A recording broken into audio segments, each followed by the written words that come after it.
자, 리니어 레이아웃이라고 하는 거를 우리가 다루고 있는데요. 자, 리니어 레이아웃의 가장 기본적인 속성, 자, 뷰의 일반적인 속성인 레이아웃 위드스 하이트는 가장 기본적인 필수 속성이라고 할 수가 있고요.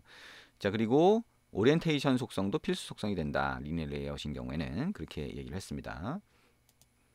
자, 그러면 리니어 레이아웃 안에 들어가 있는 이 버튼들을 정렬하는 거 한번 해보도록 하겠습니다. 자, 리니어 레이아웃 허리젠트로 되어 있는데요. 리니어 레이아웃이라고 하는 거 선택하고 오른쪽에서 오리엔테이션을 버티컬로 바꿔볼게요. 그러면 세로 방향으로 이 버튼들이 정렬이 되어 있겠죠. 아주 배치가 되어 있겠죠. 자, 상자처럼 쌓여 있는 걸 얘기를 하는 거고요. 얘기한 것처럼 이 첫 번째 버튼이 여기 들어가 있는데 이 오른쪽 공간은 죽은 공간이라고 했어요. 그죠? 이 죽은 공간이고 다시 말하면 그거는 첫 번째 버튼의 공간이 되는 거죠. 다른 뷰들은 들어올 수가 없습니다. 그래서 이 버튼이 여기 있을 수도 있고 오른쪽에 있을 수도 있는데 자, 그건 어떻게 결정하냐면 이 버튼을 선택한 상태에서 아래쪽으로 내려보면 자, 레이아웃으로 시작하는 속성 중에서 레이아웃 그래비티라고 있습니다. 그래비티가 뭐예요? 그래비티, 중력을 얘기하는 거죠. 여러분 이제 책받침 같은 거 놓고 위에 철가루 놓고 아래쪽에 자석 이렇게 해서 움직이는 거 한번 해보셨죠, 그죠? 그것처럼 뭔가 자석이 움직이면 얘가 따라가잖아요. 그것처럼 이 자석에 의해서 얘가 오른쪽에 붙을지 왼쪽에 붙을지 가운데 붙을지 이걸 결정한다라고 하는 의미로 그래비티를 하는 거예요. 일반적으로 다른 언어들에서는 얼라인먼트라고 일반적으로 쓰게 되죠. 정렬이라고 합니다. 우리말로 하면 뭐 정렬이라고 하면 충분히 다 이해가 되시겠죠. 그죠? 근데 그걸 이제 그래비티라고 하고요.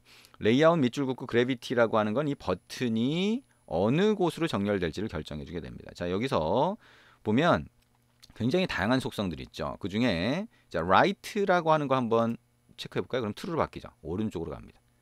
자, 이 버튼이 요 공간, 가로 공간 상에서 오른쪽으로 갈 수 있기 때문에 자, 이걸 하면 오른쪽으로 이렇게 정렬이 되는 거죠. 자, 이걸 다시 풀고 자, 그럼 다시 가겠죠. 그 상태에서 자, 여기 아래쪽에 위쪽에 보면 바텀이라고 있어요. 바텀 눌러볼게요. 그러면 아무 반응이 없죠. 그죠? 왜냐하면 이 버튼이 차지할 수 있는 공간은 이거밖에 없기 때문에 바텀을 하든 안 하든 간에 얘는 위아래로 움직일 수 있는 방법이 없어요. 꽉 그냥 거기에 맞춰져 있으니까. 그래서 얘는 아무 효과가 발생하지 않습니다. 자, 센터로 하게 되면 이렇게 가운데로 가겠죠. 근데 센터 중에서 그냥 센터가 있고 센터 허리젠틀이 있어요. 똑같이 움직이는데 센터 허리젠틀은 요 가로 방향 중에서 가운데를 얘기하는 거죠. 센터 버티컬은 의미가 없겠죠. 센터는 뭐예요? 센터는 가로, 세로 모두 가운데를 얘기합니다. 만약에 이 공간 자체가 다른 버튼이 없고 하다면 자, 센터로 하게 되면 얘가 화면의 정가운데 이렇게 있게 만들 수도 있겠죠. 자, 그거는 이제 꼭 이 리니어 레이아웃이 아니라 다른 레이아웃을 쓴다라고 했을 때 적용되거나 이렇게 될 수 있다라 생각을 하시면 될 것 같아요. 자, 이게 레이아웃 그래비티라고 하는 겁니다. 그래서 레이아웃 그래비티라고 하는 걸 이용해서 정렬을 할 수 있다라고 보시면 되고요.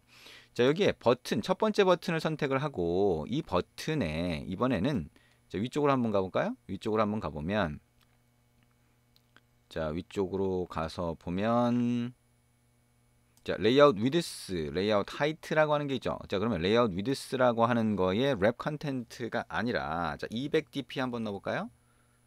자, 그럼 가로 크기로 200dp만큼 크기가 커집니다. 세로도 200dp 한번 해볼게요. 자, 그러면 이런 모양이 되겠죠. 자, 그러면 버튼의 크기를 이렇게 결정할 수 있다. 아예 고정시킬 수도 있다라고 하는 거 알 수가 있는데 자, 이 상태에서 보면 버튼이라고 하는 이 글자가 화면의 가운데 있죠. 근데 이 내용물, 다시 말하면 이 버튼의 글자도 가운데가 아니라 왼쪽 좌우 상하로 움직이게 만들 수가 있어요. 자, 그거는 자, 아래쪽으로 내려가 보면 속성 중에서 찾아보면 그래비티라고 하는 게 있어요. 이것도 정렬이네요. 그죠? 차이점은 뭐예요? 앞에 레이아웃 밑줄이 그어져 있느냐라고 하는 걸 차이로 볼 수가 있죠. 그래서 자, 레이아웃 그래비티와 그래비티 차이는 뭐냐? 레이아웃이 붙어 있으면 레이아웃 밑줄이 붙어 있으면 뭐냐? 이 뷰 자체의 속성을 얘기하는 거예요. 다시 말하면 이 뷰가 부모에 대해서 어디에 정렬되어 있을지 어느 쪽으로 정렬되어 있을지를 결정한다라고 하는 거고요. 레이아웃이 빠져 있으면 이 뷰 안의 속성이에요. 그래서 이 안의 속성이라고 하는 거는 이 내용물이 어떻게 될지를 결정한다는 거죠. 그러니까 이 뷰의 내부 속성이냐, 뷰가 바깥의 이 레이아웃에 대한 이걸 담고 있는 레이아웃에 대한 속성이 뭐냐? 자, 이걸로 리니어 레이아웃 안에 들어가는 버튼의 자, 레이아웃 그래비티, 그 다음에 그래비티 이 속성의 차이를 구분할 수가 있습니다. 자, 어쨌든 자, 이 이 글자를 자 똑같이 만약에 스타트라고 하면 자 이렇게 시작 부분이라고 해서 좌측 상단을 가리키겠네요. 자, 그다음에 요거를 풀고요. 만약에 left라고 하면 자 왼쪽으로 가서 붙네요. 자동으로 왼쪽이 위쪽으로 가는 걸 볼 수가 있겠죠. 그러면 센터 버티컬로 하면 어떻게 될까요? 자, 이렇게 가서 붙겠죠. 자, 이런 식으로 할 수가 있고요. 기본적으로는 가운데 가서 붙는다라고 하는 거 볼 수가 있겠죠. 자, 레이아웃 그래비티와 그래비티라고 하는 거 잘 알아두시면 좋을 것 같습니다. 여러분 이제 좀 생소한 단어가 그래비티라고 하는 거기 때문에 자, 이해를 하고 자주 한번 이렇게 바꿔가면서 설정해 보시는 게 좋을 것 같습니다. 자, 레이아웃 그래비티하고 그래비티라고 하는 거에 대해서 같이 한번 봤고요. 자, 이걸 다시 레이아웃 위드스하고 하이트를 랩 컨텐트로 한번 바꿔보겠습니다. 이렇게 바꿔보고요. 자, 이렇게 됐겠죠. 자, 그리고 이제 그 다음으로 한번 넘어가 볼까요? 자, 그 다음으로 한번 넘어가 보면 우리가 이 버튼에 들어가는 글자가 좀 크기가 다른 경우가 있을 수 있죠. 그래서 자, 이거를 버튼 첫 번째 버튼 선택을 하고요. 자, 첫 번째 버튼의 속성 중에서 자, 아래쪽으로 가보면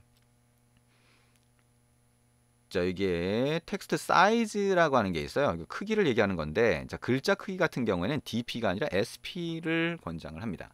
DP를 쓸 수도 있는데요. SP를 권장을 해서 자, 30 SP 이렇게 한번 해볼게요. 어유 버튼 글자가 커지죠. 자, 버튼 글자가 커집니다. 그리고 이 버튼의 글자가 커졌을 뿐만 아니라 이 버튼의 뭐랄까요? 자, 여기에 사이즈 한번 결정해 볼까요? 아까 우리 했던 것처럼 하이트라고 하는 거를 자 300dp 이렇게 한번 해볼게요. 자, 엄청 커졌네요, 그죠? 그리고 리니어 레이아웃이라고 하는 거에 버티컬이 아니라 오리엔테이션을 허리젠틀로 다시 바꿔볼게요. 자, 이런 형태 볼 수가 있죠? 자, 이런 형태 볼 수가 있고요. 자, 리니어 레이아웃이라고 하는 거를 가서 보면 여기에 베이스라인 얼라인드라고 하는 속성이 있어요. 그래서 이 베이스라인 얼라인드를 true로 체크를 해 놓고요. 그 다음에 이 글자 크기를 막 바꾸는 경우 또는 여기 안에 들어가 있는 뷰의 자, 크기나 이런 것들을 막 조정하는 경우에 이 글자의 가로 정렬, 세로 정렬 이런 것들을 생각해 볼 수가 있겠죠. 그래서 이 글자가 보이는 가로 방향의 높이, 다시 말하면 이 글자가 이 가로 방향으로 봤을 때 같은 선 위에 글자가 표시되어 있게 만들고 싶다라고 하는 게 베이스라인 얼라인드라고 하는 거예요. 그래서 책에 보시면 자, 여기에 글자가 커지거나 또는 이 글자를 포함하고 있는 버튼, 즉 뷰의 크기를 조정하거나 자, 이런 경우 자, 이 두 번째 가지고 이제 뭘 해볼 거냐면 자, 여기에 속성을 가서 보면 자, 레이아웃 마진이라고 하는 게 있어요. 이 마진이라고 하는 속성은 뭐라 그랬죠? 이 버튼이라고 하는 게 다른 뷰와 얼마나 떨어져 있을지를 결정하는 거라 했어요. 그죠? 마진이라고 하면 레이아웃 마진이라고 하면 좌우 상하를 다 떨어뜨리는 걸 얘기하는 거고요. 마진 레프트라고 하면 왼쪽만 떨어뜨리는 걸 얘기합니다. 이거를 100dp 자, 이렇게 떨어뜨려 보고요. 탑이라고 하는 거 위쪽도 100dp 이렇게 한번 해보겠습니다. 자, 이렇게 떨어지는 거죠, 그죠? 자, 그 다음에 자, 요것도 자, 그렇게 조정을 할 수가 있을 거예요. 근데 어쨌든 자, 얘가 같은 위치상에 있다라고 했을 때 이 글자가 보이는 위치를 맞춰주는 거, 그게 베이스라인 얼라인드라고 하는 거다라고 하는 거 생각을 하시면 됩니다.